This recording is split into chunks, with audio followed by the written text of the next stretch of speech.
Good afternoon. Welcome to the ACCE Chamber of the Year Process webinar. My name is Candace Boothby, and I am the President and CEO with the Newnan-Coweta Chamber, and it's my pleasure to welcome you. We are excited to share with you today and help answer all your questions. I will say, please feel free to use the chat room as we go throughout the presentation. Also, we will be answering questions at the end, so please take really great notes and have some tough questions for us. We have some great talent joining us here today, a wonderful team. We've got Crystal Moore with ACCE and Anissa Starnes.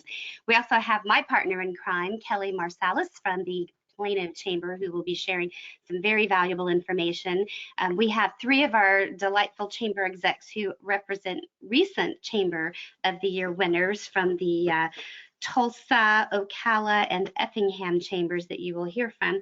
And we're also delighted to welcome Mark Sedgley with Member Check Personified, who is their Chief Revenue Officer. And I'm going to introduce Mark now, if Mark will come and share a little bit. They are the sponsor of the Chamber of the Year program, and we're very appreciative for the support they give this every single year. So Mark, welcome. Thanks, Candace, and I really appreciate it. All of us at MemberClicks are incredibly excited about the Chamber of the Year award, and I've always enjoyed our partnership in our previous life as WebLink, and now MemberClicks, and now actually Personify MemberClicks after our last acquisition in December. And so we're all really excited to kind of share in this process with you. I know you guys are probably eager to get started, so I'm going to just say 2 words and get the heck out of the way if we can go to the next slide. MemberClicks is driven by one mission and one mission only, and that's to empower member-based organizations to thrive through refreshing technology and a heart for service. It's really no more complicated than that. We really enjoy engaging each and every one of our, over 25,000 customers now, and empowering them to actually do what they do every single day, which is to live out their own missions and to make an impact in their communities and society as a large. We take that incredibly seriously, and that's why we love this Chamber of the Year award, because it helps recognize those folks that are really doing it, and getting out there and hustling and making it happen every day. The way we do that, next slide, is through a suite of products and services that kind of touches all the facets of, the daily life of a chamber or an association or a nonprofit in general. And that's, being a system of record that allows you to manage and, member profiles and renew their dues and kind of get great insights into the organization as a whole, and then registering them for events and giving them an experience when they're at that event, all the way to job boards and helping create jobs within your own communities, and even learning tools that allow you to engage at a high level and create those moments to empower those members of your chambers to learn and drive value from the chamber itself, all the way to creating online communities even. All of these things come together to kind of live out that mission, and hopefully they come together to make sure that you feel more empowered to kind of do your day-to-day and achieve the mission that you're trying to accomplish. So we're super excited. We can't wait to see the results, and we will stand by and be eager to engage when we come together next live. So thank you. Candace, back to you. Thank you, Mark. And I want to just again thank everybody else for participating in this webinar and for congratulating you for your interest in learning more about the program. I can guarantee you that every one of your chamber peers on the phone today, myself included, understand what you're going through and your thought process, and how some of you may be a little concerned about the time it might take to complete the application, or you're not sure if this is for you, or you're just nervous, as many of us were.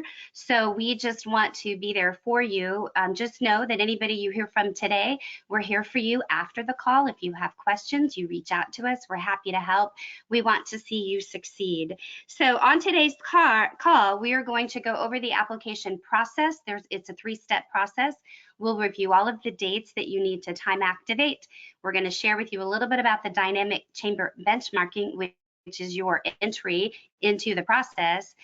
talk a little bit about the qualification requirements, how we put you in various categories, what happens when you advance to the next stage.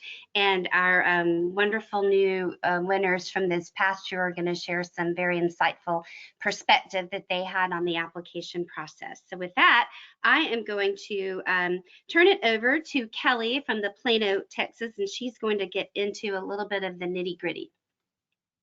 Thank you, Candace. Hello, everyone, and I'm happy to be here today talking to you about this very exciting process. I think last year, Candace and I have been involved for a number of years, and it's always such a great experience for, I feel like, both us watching folks go through the process, but also all of you that apply and the things that you learn. And I think 2020 might have been my favorite year yet, even though it was so different. Just seeing everybody step up to the plate and the amazing things that were going on in the communities despite such a challenging year was really exciting. So to kick this off, of course, we want to walk you through the process. So what does the application process look like? If you haven't gone through it before, there are several steps. Of course, the first step is to complete the Dynamic Chamber Benchmarking Survey, which is open now, and we will hear a little bit more in detail about this first step and how important it is in just a few minutes. But this is your very first step, so you want to make sure that you have that on your list. Next comes the application. The application is, it looks, I'll be honest, it looks a little scary, but it's not. It is organized in a very concise manner. And I know we're going to get into some tips and tricks about each step, but I will say on the application, pay close attention to what the question asks and how much information it asks for. And sometimes more or sometimes less is more. Then applications are reviewed and scored, and that determines our finalists. And so each category will have up to 3 finalists that will then go to the interview portion of the process. And interviews will be virtual. ACC did a fantastic job of making the virtual interview possible this year. And we all really enjoyed that process virtually. Even, nothing will compare to in person, but I felt like they did a great job having it virtual. And then the winners will be announced at the 2021 virtual event this summer and the awards show. And so it will take place in the about midsummer, late summer. So then if we look at key dates on the next slide, you will see April 5th is coming up here in a couple of months, our deadline for the survey.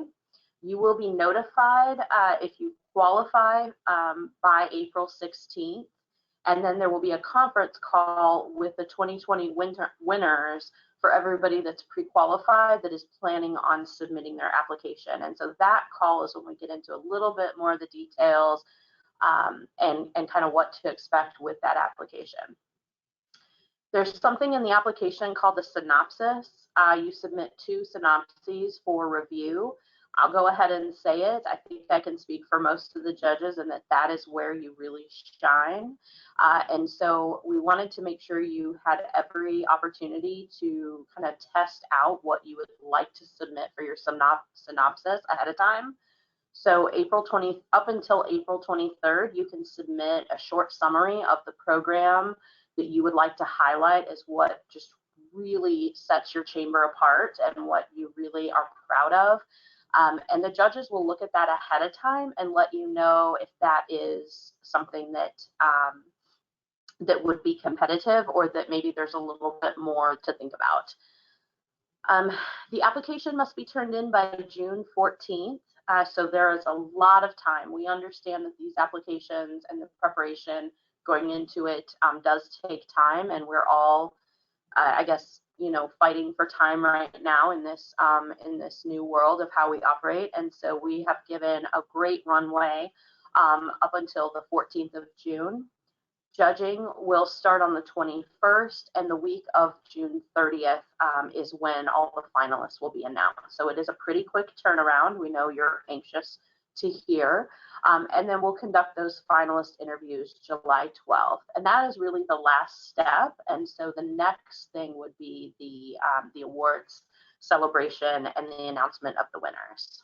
So Candace, I think I'm turning it back to you now. Okay. Hi. So is this Jen? So Jen is going to share all about the dynamic benchmarking criteria. And we always love hearing from Jen, and she's going to actually take us to those pages, I believe, Jen, aren't you? Yes, yeah. Hi, this is Jen Pack. I'm the resource manager for ACCE, and I sort of run the back end of the dynamic chamber benchmarking. So I just wanted to show you guys really quickly the best way to enter it. There's just been some recent changes that I'll go over briefly. So I'm going to switch over to my other monitor. The link on that slide will take you to this dynamic chamber benchmarking get started page. This is where you have the link to log in. There's also a how-to guide. There's more support documentation once you're in the system. And more than anything, I just wanted to mention to everybody that we've reset the password for DCB. It's now separate than your ACCE login. So I would encourage everybody to get that set up. And if you haven't received an email about that, you can request a password reset here. And then if you have any trouble at all, you can always go to Ask ACC and submit a question, and we'll get you set up with a login. And then once you're set up with your password and login, I would say keep an eye out for some emails coming from mail@dynebench.com. And that's a marketing campaign that we're in right now to make it easier for you to enter your data in 3 separate segments where you actually can bypass the login. And so that way, if you just kind of follow along with that plan to enter your data in these 3 segments, you'll be good to go for April 5th. And all you have to do is kind of just go with the flow in those 3 segments, and then you'll be done by April 5th, because we plan to have the data collected and then produce our economic recovery report using that data by late March. So just wanted to let everybody know that, and I'll hop back over to the slide presentation. Okay. And thank you, Jen. That's you'll be available for questions at the end, and then as people put questions in the chat feature. Okay, so are we ready for the next slide? Yes. Okay. So first of all, I guess one of the things I'd like to just encourage you to do is to embrace this process. It's an amazing process. It's not just about applying. It's about learning a little bit about who you are, trying to find out where your gaps may exist, using the benchmarking survey that Jen has shared about to find out how you close those gaps and how you compare to other chambers throughout the country. It's also a wonderful opportunity for you to demonstrate credibility to your members and your community. It's very worthwhile. And it's a great self-reflection. It also gives you a wonderful way in which to tell your story to your members, your community, and to other communities across the country. So just look at it as a wonderful self-reflection and learning exercise. So this slide talks a little bit about qualification criteria. So in order to qualify to be a part of the application process, you must meet 3 of the following 5 requirements. And these are what you enter into the benchmarking survey. Again, the benchmarking survey is your point of entry into the application process.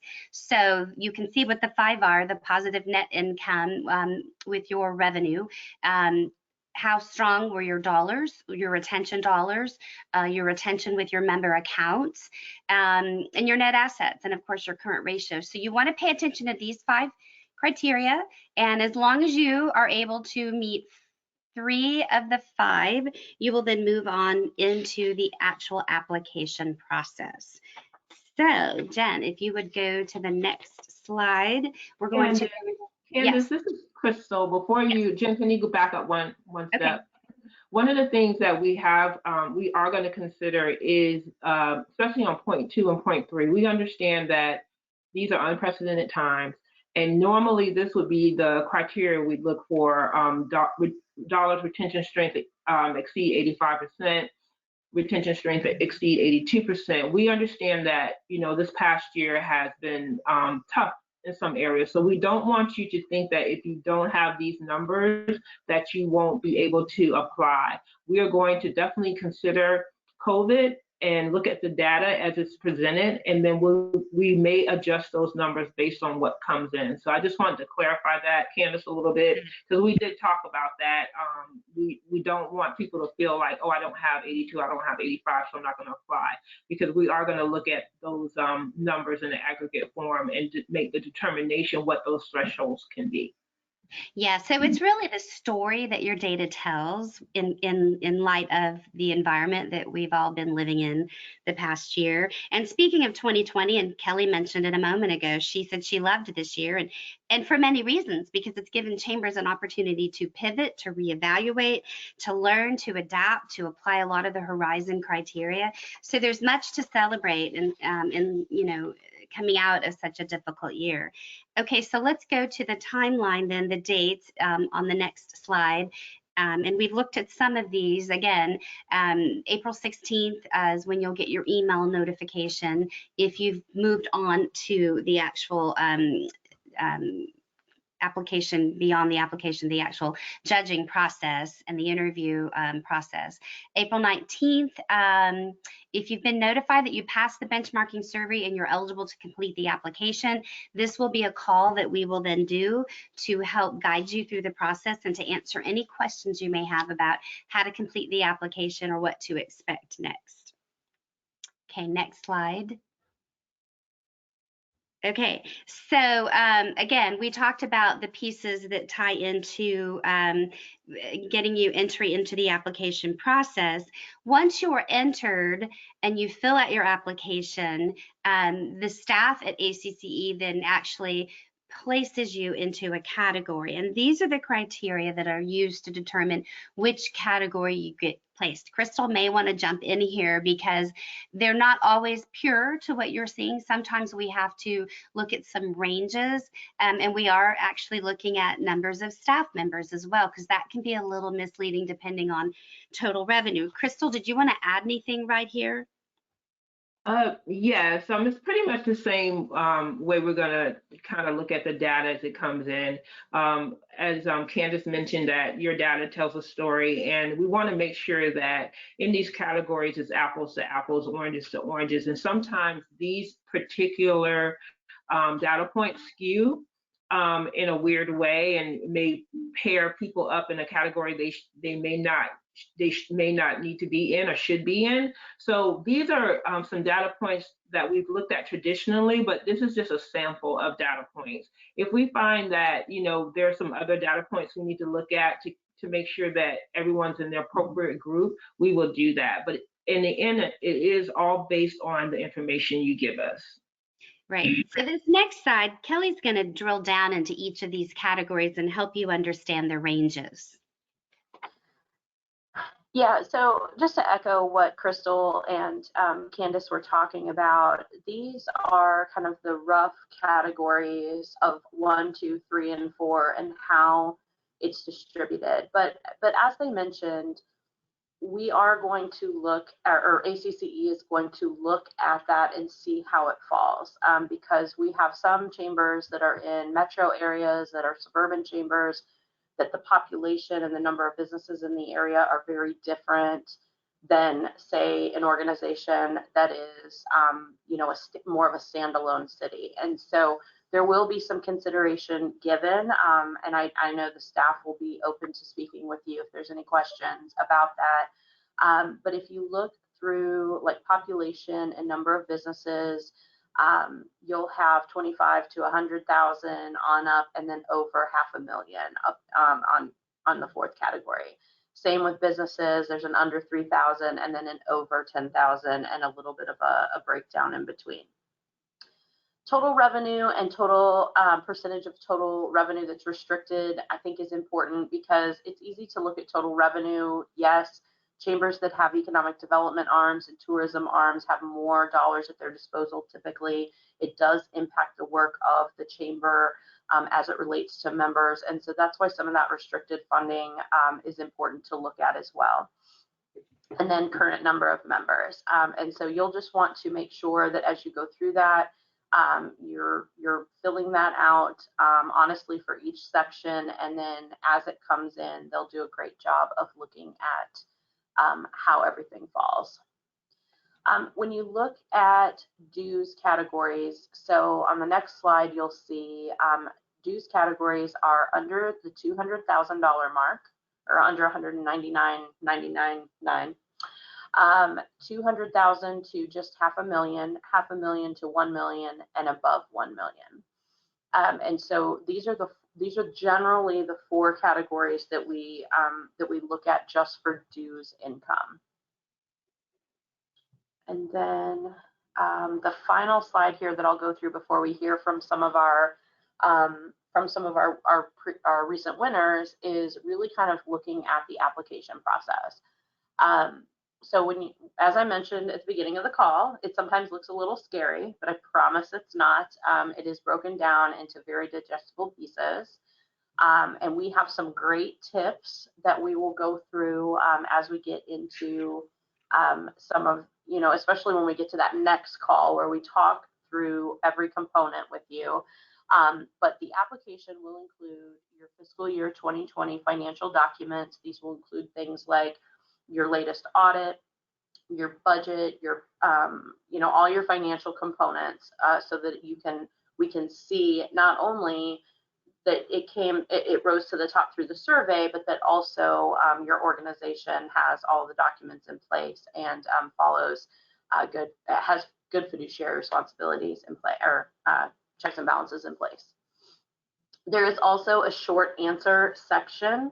This covers things like membership, communications, some of your public policy, things that are kind of standard for chambers, and it's opportunities for you to give a short answer response on the way that you approach this. I know that I believe there's some things in there about diversity and inclusion within your organization, and then the marketing and communication collateral will usually support a lot of that. So we do request that you attach to the application marketing and communications pieces. This is one of those spots where I tell you less is more. If it asks for 2 pieces, only attach 2 pieces. Believe it or not, the judges do look at that. If there's too much information, it gets difficult to really see what they're looking for. And I will go ahead and throw in here, although we'll talk more about this on the next call if you get to the application point. You really need to pay attention to the tone of the application and making sure the links work and all of that, because that will be something that will be judged as well, is the compatibility of the application when it's sent in. There are the 2 program synopses that I mentioned earlier in the call, and like I said, these are programs or things that you've done in the past 2 years that just really set you apart from the chambers of similar size. These are things that you do that really move the needle forward for your community and for your businesses. And so you want to think of the 2 things that, if you only had 30 seconds to tell someone about how amazing your chamber is, these are the 2 things you're going to talk about. There is a $250 application fee. It is waived if you have the All Access Pass or your Horizon Investor. So recommend those. A little plug there. But that's it. That's the application. It's a short list. There's a lot of work that goes into it. We know there is, but luckily Candace and I and the ACC staff are here to kind of help you through the process. That is mine. So Candace, I think you're going to talk to some of our recent winners. Yeah. So Kelly always does such a wonderful job really breaking it down and explaining it. And I hope you took notes because she has such great insight. To piggyback on a couple of things she said, less is better. And you don't want to make the judges work to find anything. You also want to make sure that when you answer the question, you answer the question. So triple check that one. But we are so happy now to feature a couple of our recent winners from this past summer from Tulsa, Ocala, and Effingham. And they're going to share with you a little bit about their experience, tell us a little bit about, what they went through, what they might do differently, what they wish they had known before they went through the process. I will say this, as you put your thought process together and you start the process of actually completing the application, delegation, if you have a couple of people that can help with the process, that's great. You want to be as I'm visual, so I like it if somebody can paint a picture that lets me see, or I can at least see the linear process. The synopses are so very important. That's all about impact and influence. What are you doing to move the needle or move the ball down the field? The things that you're doing, whether it's in the chamber or in the community, that are really going to help see improvement. Those are great synopses to look at. Just be thinking about who your tone, grammar. You will get judged off if you don't have good grammar or misspelled words. It's always good if you can have one person who owns the writing process, even though you have others contributing, so that there is a consistent tone. You also don't want to go over the number of words. So I'm a big believer in write in active voice versus passive, because you save words and it makes it more energetic when you are writing. So at this point, let's just introduce Justin and Tamara and Norma. I wish you could see their pretty faces, but they had the wonderful experience of being named the Chamber of the Year of the last year.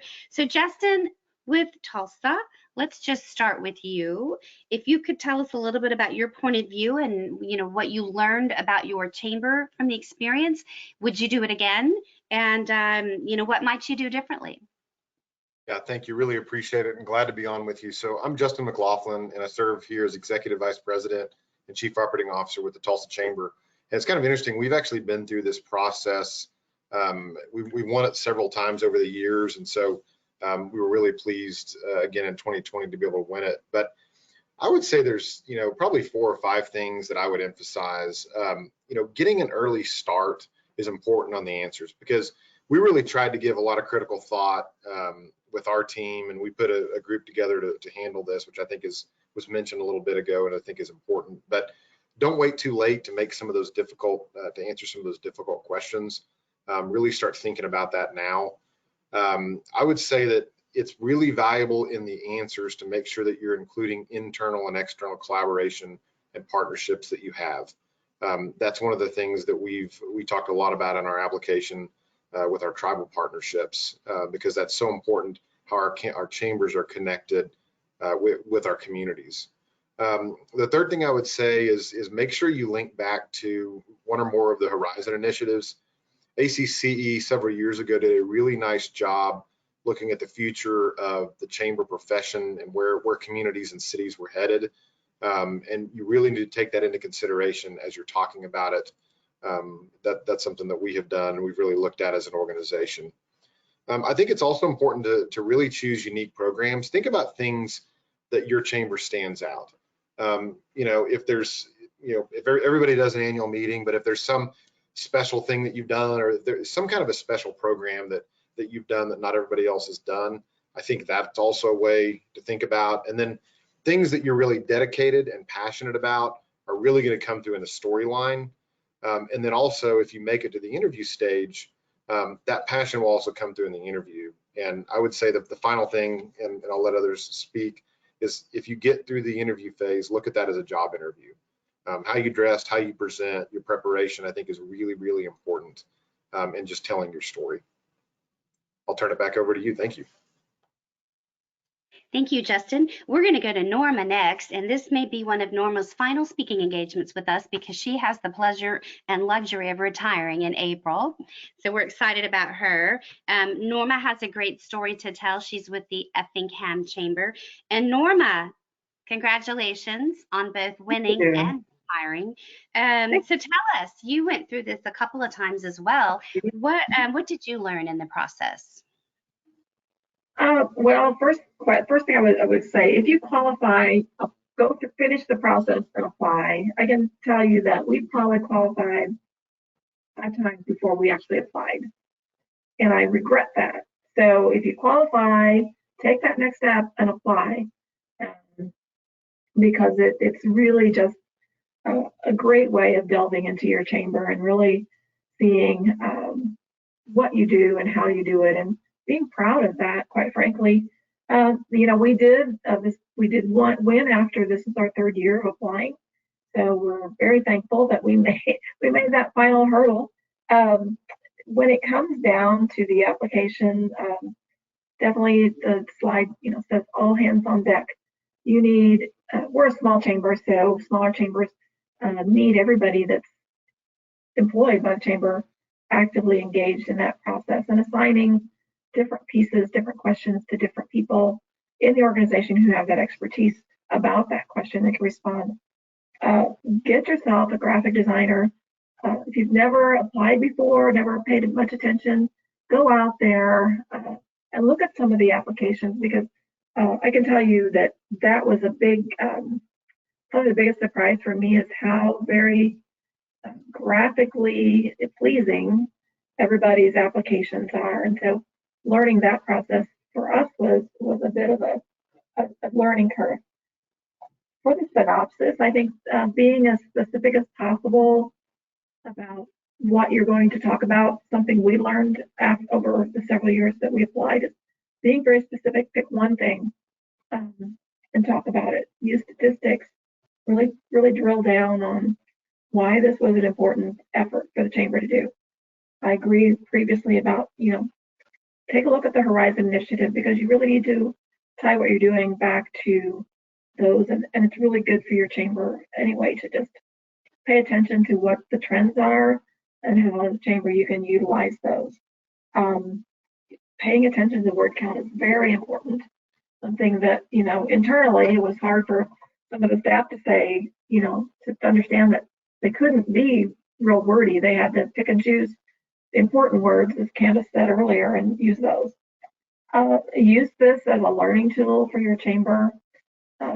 And that's what it is. And I think that not just from a staff perspective, from your volunteers, your board of directors, it's such a great process to work with them, showcase that to your members, to your board members, and let them see really what the chamber does, because, you know, they don't always pay attention to that bigger picture. And this gives them the opportunity, or you the opportunity to show that with them. I think that for me, what I wrote down, notes I took. Okay, Norma, thank you very much. And Norma hit on a very important point, and I know Krista will be sending out this information, but looking at examples on the ACCE website of some of the best formatting, and it goes into a PDF, but, you know, investing in a graphic designer is a great suggestion. The more visual that you can make it, the more clean and simple. It just helps with the presentation and the professionalism and the judges as well. So Crystal, when we get to the end, if you would please direct them to some of those best practices. And I know there's one that we kind of hold up as perfectly done, and you can share that at that point in time as well. Right now, though, we have Tamara with Ocala, and we're so excited about Ocala. They went through the process a couple of times, and boy, do they have a great story to share as well. So Tamara, please share with us your point of view and maybe what you learned and perhaps what you would do differently. Sure, thank you. Welcome everyone. I'm Tamara Fleischacker with the Ocala Metro Chamber and Economic Partnership. My role here is Vice President for Advocacy and Partner Services, so kind of all of our traditional chamber type programs within our organization. We, like some of the others, we've had the process, we had the ability to go through this several times. We did, as soon as we first qualified, we applied, and I will tell you, from the very first application to coming through this year, we learned a lot about ourselves. We also learned that it's all right to learn from your mistakes and be unafraid to talk about them. I think in our first application, we really tried to approach it from we really are the best and this is how we're going to put it out there.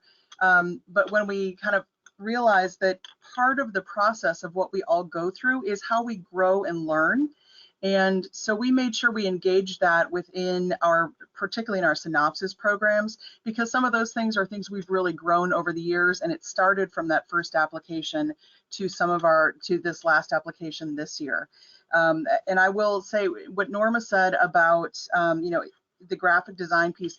If you don't have the budget for that, because I know that, some of you are probably having a panic mode going, we didn't budget for a graphic designer. Just make sure it's super clean and it's a pleasing layout. Make sure that everything you include in your attachments is truly relevant to what you're telling the story on. And that's one of the things we did. I mean, I literally did this in Publisher for a lot of our attachment pieces, and then, put it into a PDF so that, you have that advantage. Assemble a team. I know some of my other panelists talked about that. We put together a team of 4 people that have, within our organization, do some of our writing or have some really good programming pieces. So we involved our communications person, and, that's a must have, plus our CEO, and really talked about what our best stories were, what were the things that were very unique and different, using those for our synopses. We also did an exercise with our board after the first couple of times we applied, and we took the Horizon initiatives and talked about where does our programming stack up against that. And we update that regularly with our board as we do our new programs of work and we work on our strategic plans. But it's a really good exercise just to kind of test yourself against where do you stand against those initiatives, and understanding what the future for your organization should look like. It can help drive direction, and that's what it did for us over the past few years of going through this process. And we also did a mock interview, and more so because we felt it was important to have a staff person and a key volunteer. So when we've done this in the past when we qualified to interview, we put our chair of our board into that position with our CEO. And I think it was a very important thing to have a conversation in advance. Of course, we didn't know what those questions would be, but we drilled each other kind of more on just what our story was, so that we were comfortable about it and that there wouldn't be a panic day of. And if you have a chair that's not used to being in front of a camera or things like that, it really does help get the jitters out to do that once, because then there's a lot more comfortable conversation about how to go, how to approach that. And so that's what we did this last year in particular. And I just think, it does help to make everybody comfortable in the process. So, I mean, that's what I have just on my notes. And of course, happy to help anyone who has questions later. Thank you, Tamara. And I actually sat on the judging panel for Ocala, and what you've just described clearly came through to the judges: the professionalism, the synergy, how your president and your chair played off of one another, and the passion that came about. And it was very obvious there was a lot of preparation that went into that. And when we went through our experience, my partner in crime was a previous board chair, and we spent a lot of time practicing, what if and topics and looking at horizons. So the preparation isn't just about what you put on paper, but it's about the feeling and the tone that you convey when you actually get to that interview process. And speaking of judging and interviewing, Kelly's going to come back now, and she's going to drill down a little bit into how the actual judging process works and how the scoring process works as well. Thank you. And I thought the comments from all 3 of our previous winners were spot on as well, Candace. And I remember your interview, Candace, because I was involved in that one as well. And I do remember your chair, and you guys really did knock it out of the park. I will add this one little caveat, though. If you don't feel like your chair or board member that you would like to bring with you is going to convey the best picture, it's okay to bring another staff member. Some chambers do that. Some of the winners we've had this year did that. We love seeing, all the judges love seeing your volunteers in that role, but bring the best person to tell your story as well. Okay, so let's talk about judging.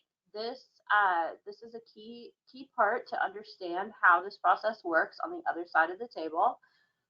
You are judged by your peers in each dues category. So if you fall into a category 1, you don't have to worry about the CEO of a metro chamber being harder on you or vice versa, because these are your peers that understand your size of your chamber, the size of your community, and what you're up against and what you're working on.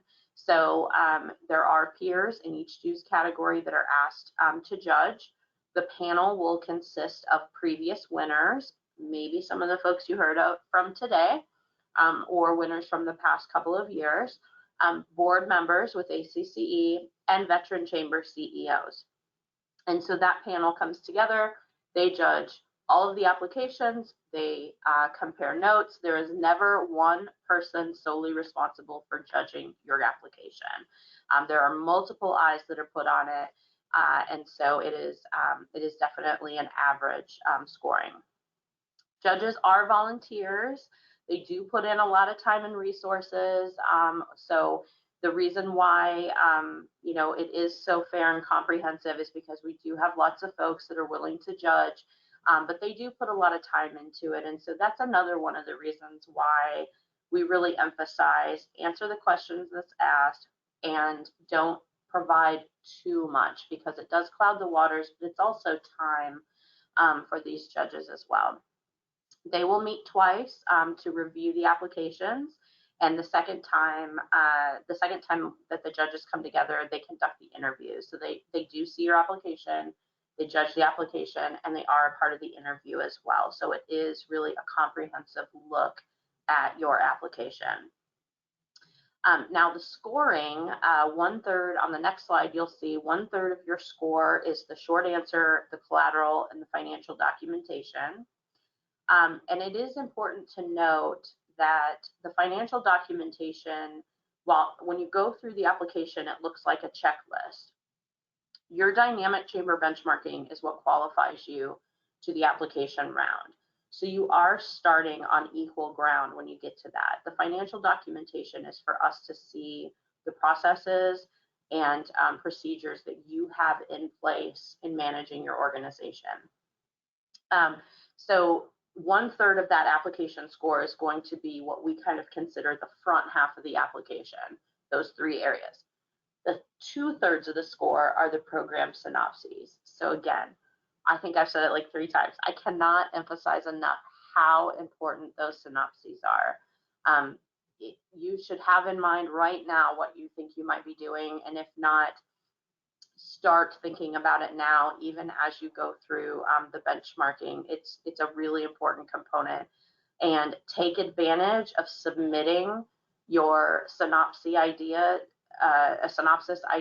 to ACCE ahead of time, giving the judges a chance to kind of give feedback and look at it, because there is so much work and it's so important that we want you to make sure that you have a great program that you're presenting. And then to talk a little bit more about the interviews, Candace, if you want to go ahead and jump into that. Yes, thank you. And Kelly, that was great information. And again, I hope you guys are taking notes. So we've walked you through the benchmarking portion of it, the actual completing of the application, and then the actual announcement of then who moves into the next phase. So if your application is one of the top 3, you will then go into the interview process. Those winners will be announced, or finalists, the week of the 21st of June, and then the week of July 12th is when the actual interviews will take place. They'll be virtual. Virtual is great. For those of us that have judged several years, we really liked that process. I think the interviewees liked it as well. Let me just ask real quick, Tamara, Justin, and Norma, did you enjoy the virtual interview better than the in-person interview? Well, I'll speak. This is Norma. I've done it, several times. I think the in-person is better, just because if you've never done it that way, you really wouldn't know. But just the interaction with the individuals, the judges, is, I think, a key piece that was missing. We did fine on the virtual interview, but I really my preference would always be in person. That's great feedback. What about Tamara and Justin? Any insights on virtual versus the in-person? I would agree with what Norma said. I think it is better to be in person, but I also felt like that the virtual went very well. And I think, the interviewers were very professional, very cordial. One thing I would say is maybe think about, make sure you've got a decent looking background. I think that's important. I mean, I think a professional demeanor and looking at this as a job interview is important.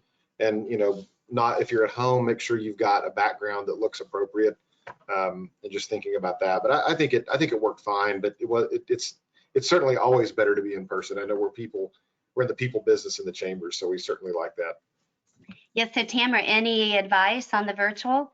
Yeah. So I mean, I agree. We talk about it from our standpoint. We have the benefit that one of our synopsis programs is a video production that we do each week. So we really did think about that for exactly that same reason. And as Justin said, make sure you set the space. Think about what that looks like. So we were able to bring it to we've got a container that sits out in the driveway that serves as our studio.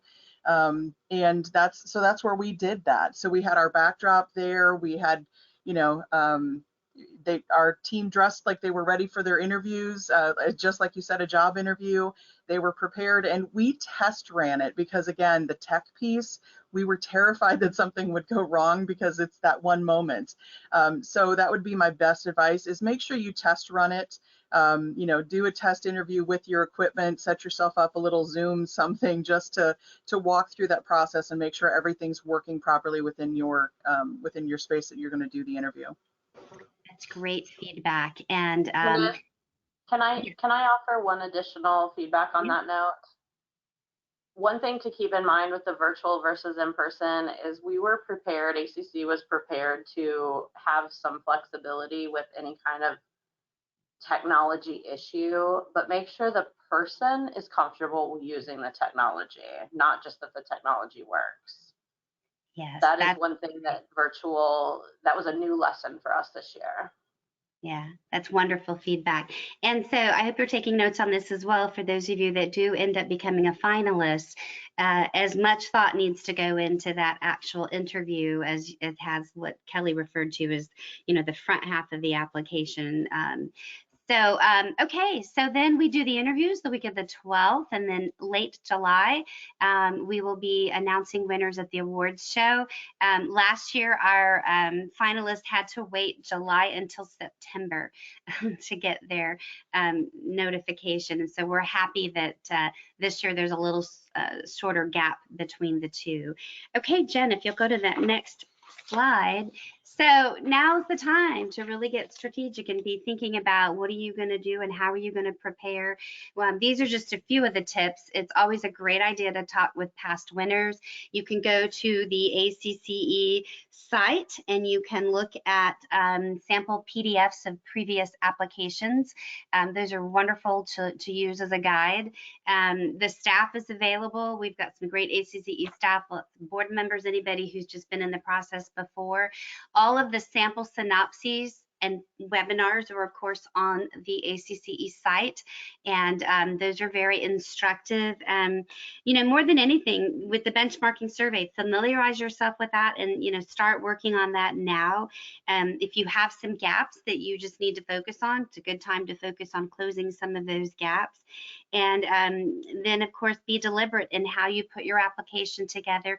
Take the advice of everybody on the call today and create something very professional that's not too long, that speaks to the judges, that shows visually kind of the appeal of what you're doing, that demonstrates the passion. And again, keeping that singular tone when you do complete the application. Be careful with your grammar. Have proofers. It's always great to have proofers. Wouldn't you agree, Kelly? That's something that we always talk about at the end of the judging process. Yes. No matter how good you are at editing, have one more person look at it. Absolutely. Yeah. So let's go to that next slide, we are happy that Anissa Starnes is joining the ACCE Chamber of the Year team, and she's going to be a wonderful resource for all of you guys. Anissa, would you like to say anything? Absolutely. I'm thrilled to be here and looking forward to this and looking forward to meeting all of you and working with you to help make this a great experience. And looking forward, of course, to working with Candace and Kelly, and I'll be keeping Crystal's phone number close. Yes. So do we have any questions? Crystal, is there anything you need to add? I don't know that I see anything in the chat room, questions that we have to answer, but that's okay. You can ask live questions. Anybody right. So Candace, we do have some questions. They didn't put it in the chat. They put it in the question module. Okay. And then of course, if you want to ask a live question, you just click the column that has the hand, so we see that your hand is raised, and we will call on you for audio question. But I think what I'll do, Candace, is I'll read through the questions that I think are not as specific and that it would be useful for everyone on the call. And then my panelists, Candace and Kelly, jump in at any time if you want to add something to the answer. So the first question about the slide deck, would it be available to us, or do we need to take notes? Well, you always need to take notes, but we will have the slide deck available for you. I can send it out as an MP4 after the call. It will also be on the ACC website under professional development. We have a whole Chamber of the Year page, and that I can put this. I'll put it there, and we'll also include the slide deck. So it'll be an audio, and the slide deck will be made available to you. The next question is was asking about the retention numbers, what years you should compare to, and it's 2019 and 2020. The next question is, will we automatically receive an email stating whether or not we are qualified to apply, or do we need to determine that ourselves? We will send you an email letting you know that you qualified. There is a specific question on dynamic benchmarking that asks you if you intend to apply for Chamber of the Year. Please try to make sure you click yes, but we're going to contact everyone that qualified, whether they said yes or no, because some people just may not realize about, know enough information about the program. So we want to give everybody an opportunity to apply, but yes, we will notify you if you have qualified. The next question, as long as we complete the dynamic benchmarking survey, will we receive an email? I just read that, okay. Thomas Bennett, you said something, we need help, we'll need help in defining the area. And I'm not sure what that is. If you can clarify that question a little bit, because the next one says, where do you look to find these numbers, the census? So Candace and Kelly, in terms of the population and all of that, that is some information that the chamber should have anyway, right? Or if you don't know the exact demographic, you could go to the census. Do you have any comments on that? No, just wherever you get your data from. Some people collect it, some people go to the census in collaboration with your development authority or other agencies. Kelly, did you want to weigh in on that? And I would guess that maybe Thomas's question has to do with how do you define your area, meaning maybe like in population and number of businesses. I would, if you have, like, if you serve more than just one community and it's regional, then you would want to take into consideration the areas that you service. Where do your members come from? Is it a 2-county region, the state, whatever that, however you define it, that's the data you should use. As far as gathering the data, there's a couple of different options. If you don't have it, it's something that you readily have available and that you collect through your chamber. If you have an economic development office, they should definitely have it. Your city may have it, your county may have it.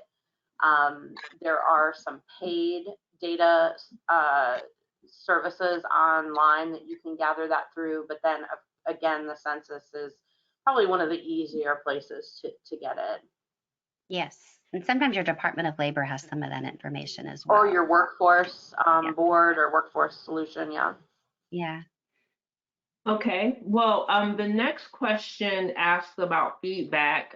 They were actually asking for last year, but we do provide feedback on your application, some constructive feedback from the judges. We give feedback on the interview as well. So even if you don't make it to the interview process, we give you some good feedback that you can use for your next time. If you don't make it through as a finalist through the interview process, we also have feedback there as well. So we try to give you as much constructive feedback as possible. Yeah, I want to take you back on that. So just like for those of you that have gone through the accreditation process, it is a learning experience. It is all about, and back to what Norma said, if you meet the 3 of 5 criteria for benchmarking, you're able to apply, please do so. It is about winning. It's wonderful to win, but it's really an experience to learn about yourself, to learn where your gaps are, to learn how you stack up against other organizations, so that you can use it as a continual improvement process and do it again. Right. The next question is, will we get notified if we qualify?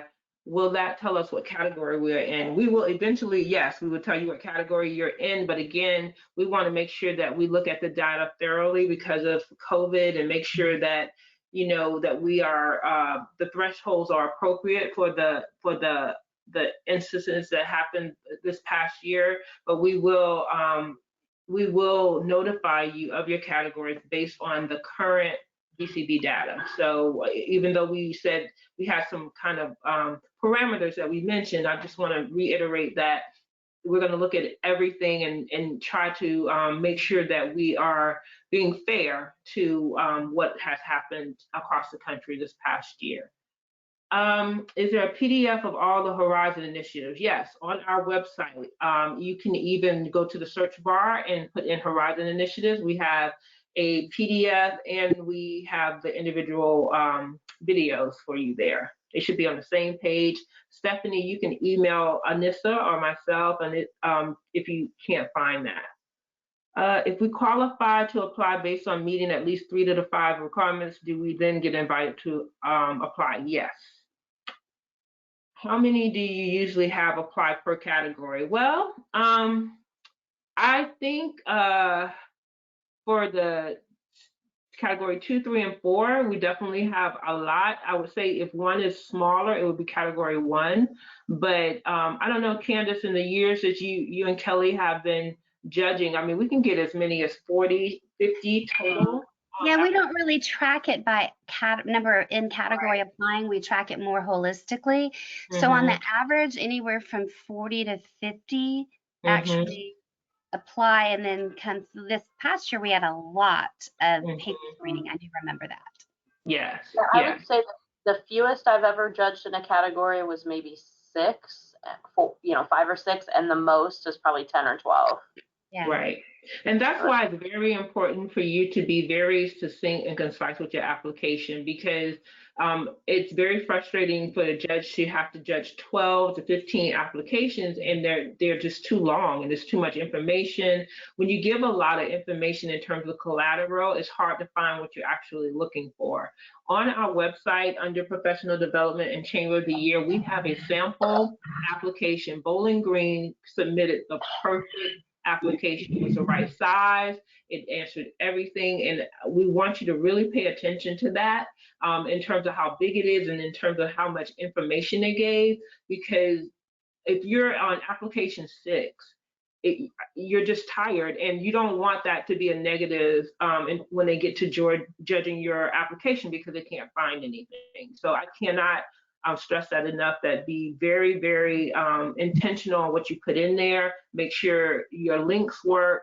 Put in as many links as possible that are active links. That way the PDF itself isn't large, but it is very, very important to do that. Okay. Yeah, and I'll add to that real quick, Crystal. Don't fear that you're not getting to share enough, because when you get to the interview, you get to really add to what you've put on paper. And so there is an opportunity once you get to the interview stage to go into more detail if it's needed. Right, right. So we did get some clarification on area. What defines the area, the city we are in? Neighboring cities included, we have members from over 30 zip codes. Any advice to them in terms of how to represent themselves, Kelly and Candace, in terms of when you're in a kind of regional city like that? Yeah, I mean, that's kind of where I am right now. So I can give you two different examples. So when I was with the Metro Chamber, we were considered a regional chamber, and we serviced all like 14 counties in our MSA. But our primary, like 90% of our membership came from 3 counties. So that's what we identified throughout. I mean, not just for this application, but that's what we talked about as being our major service area. So that's what we would define as our area. For me personally, right now, I'm in a suburb. My community, you know, it's city limits. We are specific to our city, even though we have lots of members from across the border. I would still use my city population because that is, you know, that's the geography that we have identified as what defines our chamber. Yeah, so that's an interesting question. So in Georgia, we have a lot of county chambers versus we're specific to cities. So we're a county chamber with 8 municipalities, but we do have members from other counties. But to Kelly's point, we use our specific Coweta County numbers when we answer questions like these. Okay. This is an interesting question, and this is more so digging into the knowledge of you and Candace Kelly. Has anyone won the first time they applied? It sounds like you don't win unless you go through the process multiple times. Okay, so we did win on the first time that we applied, and it was, you know, a very surreal experience. There are lots that do. There are some that win on the second. There are many that do win on the first. There are many that win on the third. I don't know, Crystal, you've been around 20 plus years. Yeah, you know, I know that AWB, Association of Washington Businesses, I know they applied and even got to the interview like 5 times. And they just, every year, they just kept doing it and doing it and getting better and better. And they actually won, I think on the 6th try, they actually won it. So some people, you know, it takes a lot of tries, but hopefully you're learning throughout the experience, and hopefully your application is improving throughout the experience. I do think that the synopsis review really tells you if you're ready to submit this year. And that's one of the reasons why we wanted to put that review in there. And remember, the synopsis review that you put in, we're going to try to put you with the judges, put that review in front of the judges that will actually judge the application. So it doesn't cost you anything to do. It may save you some time if it comes back. We kind of code them. Red meaning this is not competitive from what we've seen in the past, and you need to reconsider this topic. Yellow is this is okay. You might need to flesh it out a little bit, maybe talk to us a little bit what you're thinking, or form a winner or application. And then green is this is great. This is exactly what we're looking for, and go forward. So you have nothing to lose by submitting that. You save yourself a lot of time, you save yourself a lot of energy, and it may not be the right year for you to apply. So please take advantage of that. I think that is the most useful tool if you're on the fence about whether or not you should apply. Yeah, I agree, Candace. Crystal. I've been with 2 chambers that have won. The first time, it was the first year we applied. The second chamber, the one I'm with now, I think they applied twice, maybe 3 times before they won. It really doesn't have any bearing on it. It absolutely is a score, you know, the score that you get based on the application and the interview that you put forth that time. And for those of us, I know Candace can probably attest to this, for those of us that have seen multiple chambers go several times and be right there and just not quite win, it can be heartbreaking to see, but each time I think that I've experienced a chamber applying multiple times, they've gotten better every time. Yeah, and sometimes, I mean, you don't know what's going on behind the scenes with the judging. It could be the difference of 3 points, 2 points, 1 point. So, I mean, it's always like go for it again, go through the process again, use it as a learning experience to drill down, to learn more about what you know, your organization represents and where you want to spend more time closing some of your gaps. But yeah, to Kelly's point, it really is about the experience that you create with the application, the content, the quality, how, you know, how you've presented yourself. And it really doesn't have much to do with the number of times. I would agree with that. I was sitting here playing through names of chambers, you know, that have won first time or multiple times, and it's probably a balance. Yeah. Here's a revenue question. Should net revenues be solely from operations, or can we include investment revenues? Jen, correct me if I'm wrong, but I think the revenue questions are very detailed and specify what they're looking for in that question. Yeah, there's a section of dynamic chamber benchmarking that's all about the financials, and it's very much broken down by revenue different revenue categories. So once you go through that form, it'll kind of break it all out for you between restricted and unrestricted, and then the various different revenue categories within that. Okay. Someone said they couldn't find the Bowling Green application. I will send it along with the link to this recording. Can you show us where to find? Okay, somebody else was asking about Bowling Green. You said there was no cost to the synopsis review. However, is the application fee due prior to that? No, you can send the synopsis right now if you have it. So it has no bearing on if and when you pay for the application fee. Okay, I think that's it. Well, I love it. 37 of you are still in there at this point in the process. I wanted to say thank you to everybody that participated. Kelly, Mark, Tamara, Justin, Norma, Jen, Crystal, Anissa. What a great team. We have such talent in the industry. I encourage everybody, please take advantage of this wonderful opportunity. We are here to help. I can't say that enough. And please reach out. Anything we can do, we want you to be successful. And again, thank you for participating in today's webinar.